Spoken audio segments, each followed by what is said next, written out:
So, magpiprito tayo ngayon ng baboy. So, gagawin natin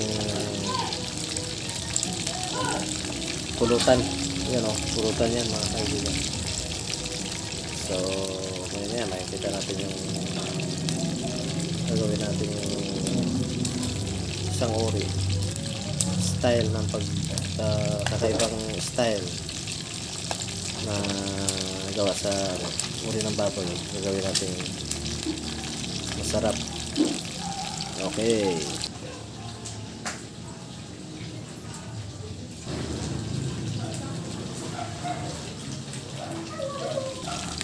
Yan na, tulo-tulo na siya. Balik natin mamaya. Yan, dinaliktad ko na para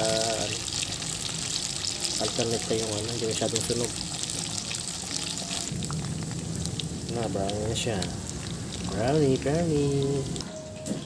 Palamigin muna natin to para ilang minuto lang, tapos ibalik natin mamaya ulit dun sa kawali. Tapos may chicken feet din ako. Ano ko rin yan mamaya para sayang yan, diba? Yan, palamigin muna natin yan ilang minuto. Salang ko muna tong chicken feet. Yan, salang ko muna ang chicken feet. Ayan na ang aming finished product na saling ko sa plato. Ito na yung finished product natin na niluluto kanina. Yun o. Dahil apit. Yan mga kaibigan.